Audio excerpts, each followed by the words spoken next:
കഴിഞ്ഞുപോയ കാര്യങ്ങളെക്കുറിച്ച് ഒരുപാട് സംസാരിക്കുന്നവരാണ് നമ്മളല്ലേ.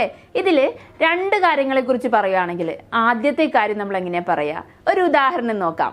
ഞാൻ നന്നായി പഠിച്ചിട്ടുണ്ടായിരുന്നു, ആ പരീക്ഷയിൽ ഞാൻ വിജയിച്ചു. അവൾ എന്നെ ക്ഷണിച്ചിട്ടുണ്ടായിരുന്നു, അതുകൊണ്ട് ഞാൻ അവിടെ പോയി. Welcome to CC English. It's me Farisha. നമ്മളിന്ന് പഠിക്കാൻ പോകുന്നു past perfect tense. Past perfect tense എന്ന് പറഞ്ഞാൽ കഴിഞ്ഞു പോയ രണ്ട് കാര്യങ്ങളെക്കുറിച്ച് പറയുമ്പോൾ അതിലാദ്യം നടന്ന പ്രവൃത്തി നമ്മൾ എങ്ങനെയാണ് പറയുക? ഒരു ഉദാഹരണം പറയുകയാണെങ്കിൽ, ഞാൻ പരീക്ഷയ്ക്ക് പഠിച്ചിട്ടുണ്ടായിരുന്നു, അല്ലെങ്കിൽ ഞാൻ നന്നായി പഠിച്ചിട്ടുണ്ടായിരുന്നു, ആ പരീക്ഷയിൽ ഞാൻ വിജയിച്ചു. അപ്പോൾ പഠിച്ചിട്ടുണ്ടായിരുന്നു, വന്നിട്ടുണ്ടായിരുന്നു, കണ്ടിട്ടുണ്ടായിരുന്നു എന്നൊക്കെ പറയുന്നത് അതിനുശേഷം എന്തോ നടന്നിട്ടുണ്ട് അല്ലേ.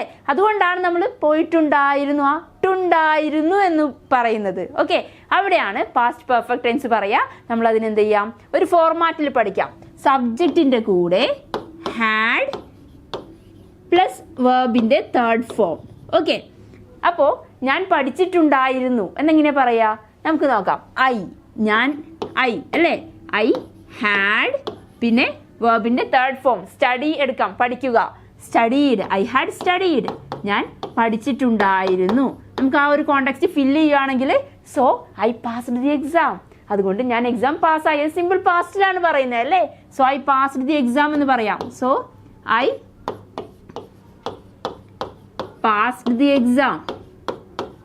ഇതൊന്ന് ആലോചിച്ച് നോക്കിയേ, സിമ്പിൾ പാസ്റ്റ് ആണ്. ലാസ്റ്റ് നടന്ന കാര്യം ആ സബ്ജക്റ്റിന്റെ കൂടെ വെർബിന്റെ സെക്കൻഡ് ഫോം ഉപയോഗിച്ചു. I passed the exam. Okay, അപ്പോൾ ഇതാണ് നമ്മുടെ പാസ്റ്റ് പെർഫെക്റ്റ് ടെൻസ് എന്ന് പറയുന്നത്.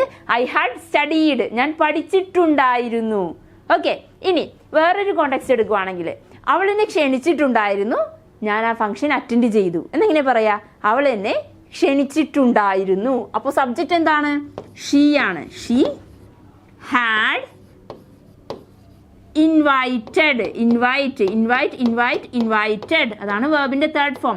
ഷീ ഹാഡ് ഇൻവൈറ്റഡ് മീ, അവൾ എന്നെ ക്ഷണിച്ചിട്ടുണ്ടായിരുന്നു. അതൊന്ന് കംപ്ലീറ്റ് ചെയ്യുവാണെങ്കിൽ സോ ഐ എന്താണ് വരിക? So I attended the function. So I attended the function. എന്ത് എളുപ്പമാണെന്ന് നോക്കിയേ. നമ്മളിങ്ങനെ പ്രീവിയസ് ആക്ഷൻ പറയാൻ വേണ്ടിയിട്ടാണ് പാസ്റ്റ് പെർഫെക്റ്റ് ടെൻസ് ഉപയോഗിക്കുക. മലയാളത്തിൽ പറയുകയാണെങ്കിൽ പോയിട്ടുണ്ടായിരുന്നു, വന്നിട്ടുണ്ടായിരുന്നു, അറ്റുണ്ടായിരുന്നു എന്നുണ്ടാകും. നമ്മൾ ഇതിനു മുമ്പത്തെ വീഡിയോയിൽ പ്രസന്റ് പെർഫെക്റ്റ് ടെൻസ് ആണ് പറഞ്ഞത്. അവിടെ പോയിട്ടുണ്ട്, വന്നിട്ടുണ്ട്, കണ്ടിട്ടുണ്ട് എന്നൊക്കെ പറയാൻ വേണ്ടി സബ്ജക്റ്റിന്റെ കൂടെ have or has plus V3 ആണ് പറഞ്ഞത്. എന്നാൽ ഇവിടെ സബ്ജക്റ്റിന്റെ കൂടെ ഹാഡ് പ്ലസ് V3 ആണ് പറയുന്നത്. ഓക്കെ, അപ്പോൾ പോയിട്ടുണ്ടായിരുന്നു, വന്നിട്ടുണ്ടായിരുന്നു, കണ്ടിട്ടുണ്ടായിരുന്നു എന്നൊക്കെ പറയുന്നത് പാസ്റ്റിലെ രണ്ട് പ്രവൃത്തികൾ അല്ലെങ്കിൽ ഒന്നിൽ കൂടുതൽ പ്രവൃത്തികൾ പറയുമ്പോൾ പ്രീവിയസ് മുൻപ് നടന്ന പ്രവൃത്തി പറയാൻ വേണ്ടിയിട്ടാണ് ഈ ഒരു ടെൻസ് ഉപയോഗിക്കുന്നത്. അപ്പോൾ കൂടുതൽ എക്സാമ്പിൾസ് നിങ്ങൾ എന്ത് ചെയ്യുക? താഴെ കമൻറ്റ് ചെയ്യുക. ഒരു മിനിമം 2 എക്സാമ്പിൾ എങ്കിലും താഴെ കമൻറ്റ് ചെയ്യുക. താങ്ക്